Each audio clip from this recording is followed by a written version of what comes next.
What's up, everybody? It's Adam from Faith Through Culture here today to talk to you. This week, I figured I'm going to tackle somewhat similar to what Lena did. I'm going to propose to you something awesome. Well, maybe not really awesome, but I came up with this idea of the 10 book challenge. And basically what that means is I'm going to read 10 books outside of an academic setting this year. Just because I'm slacked off. I don't really read that much outside of school. I know it's bad, but I don't. So I figured what better way to do this than to challenge myself. So I came up with a list of 10 books that I want to read this year. And here we go. And just as a, before we even start, I'd like to say that I don't own all these books yet, so I have a couple of them that I'm going to show you guys, but the rest of them I still have yet to have gotten. But I figured 2016 is a pretty long year. I think it's a leap year, right? So I got some time. The first one that I want to start with is called Rediscovered Catholicism by Matthew Kelly. And the thing that I like most about this book is that it seems to be really honest. It doesn't seem to have a lot of fluff in it. The guy really seems to know what he's talking about. He's just a average guy who obviously found his happiness in Catholicism and wants to share it. So I don't know. I haven't read through all of it, but I'm really excited to finish. Now the second book that I have on my list is The Hobbit by J.R.R. Tolkien, which is just a classic. I've never read it, and it's something that a lot of people have recommended. It's obviously it's the prequel to the Lord of the Rings trilogy, so obviously it's going to be a really fun one to read. So that's number 2. Number 3 is Not God's Type by Holly Ordway, which is basically the telling of her conversion to Catholicism from atheism, which is really similar to a book I read that I also really liked by Jennifer Fulwiler, which you guys should check out. It's called Something Other Than God.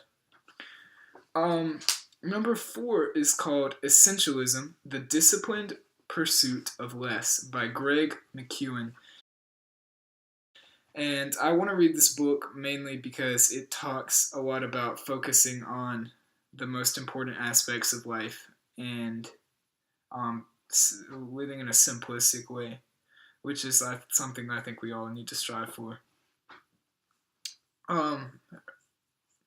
Number 5 is kind of a funny one. I've never read the Harry Potter series. I just have never gotten into it. I know there's a lot of controversy surrounding it in Christianity, but I figured I might as well take a look at it and see what's up with the Harry Potter series. It might be pretty fun. 6 is called Answering Atheism, How to Make the Case for God with Logic and Charity.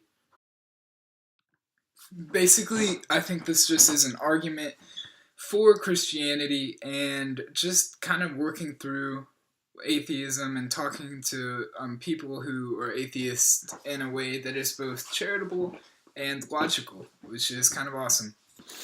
So number 7 is called Moving Forward, Staying Catholic in College, and this is a Life Teen sponsored book, and it's co-written by Mark Hart, the Bible Geek, which he's pretty cool. If you ever have never heard of him, you need to look him up right now.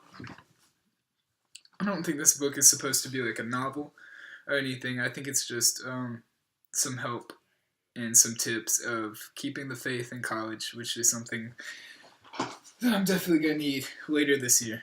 And number 8 is I Am Malala, the girl who stood up for education and was shot by the Taliban. She is a activist for women's education, and she's just pretty awesome in general. She speaks out for people that don't have a voice, and I can't wait to read to what she has to say. Number 9 is called Station 11 by Emily St. John Mandel, and this is just a science fiction book, something I'm interested in reading. I found it and I was like, you know what, this would be a great addition to my book list this year. Just a fun one, you know. I think it's a dystopian novel book thing, which is going to be fun to read.